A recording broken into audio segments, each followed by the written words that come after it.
সবাইকে নমস্কার জানিয়ে বলছি, প্লিজ দয়া করে কেউ কাউন্টিং এজেন্টরা এবং প্রার্থী ক্যান্ডিডেটরা তারা ভোটিং এলাকা ছেড়ে আসবেন না। স্ট্রং রুমে যেখানে কাউন্টিং হচ্ছে, মানে সেন্টারে, সেখান ছেড়ে কেউ আসবেন না।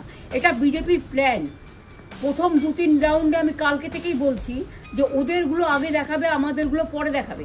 এবং অনেক জায়গায় 2-3 রাউন্ড কাউন্টিং করার পরে প্রায় 100টা জায়গায় কাউন্টিং বন্ধ করে রেখে দিয়েছে। এবং কল্যাণীতে ধরা পড়েছে 7টা মেশিন, যেখানে কোনো মিল নেই। এটা টোটাল ফোর্সফুলি সেন্ট্রাল ফোর্সকে দিয়ে চারিদিকে তৃণমূল কংগ্রেসের উপর অত্যাচার করছে, অফিস ভাঙছে, জোর করে দখল করছে। এসআইআর নামে আপনারা দেখেছেন ভোট লুট করেছে যাতে যে সিটগুলো জিততে পারে। কিন্তু এখনও এমন 70টা সিট আছে, 100টা সিট আছে যেগুলো আমরা এগিয়ে আছি, সেগুলো বলছে না। টোটালটাই মিথ্যে নিউজ খাওয়াচ্ছে। আগে ডিআইসিও এই খবরগুলো দিত, কিন্তু তাকে কালকে চেঞ্জ করে দেওয়া হয়েছে।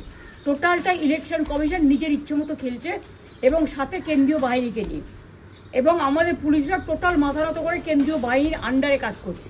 সুতরাং আমি আমাদের কাউন্টিং এজেন্টদের, আমাদের সমস্ত পার্টির কর্মীদের বলবো, অত মন খারাপ করার কারণ নেই। আমি বলেছিলাম সূর্যাস্তের পরে আপনারা জিতবেন।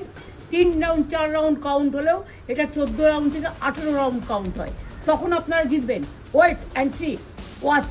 আমরা সবাই আপনাদের সাথে আছি, আপনারা কেউ ভয় পাবেন না, নিশ্চিন্তে থাকুন। আমরা বাঘের বাচ্চার মতো লড়াই করে যাবো।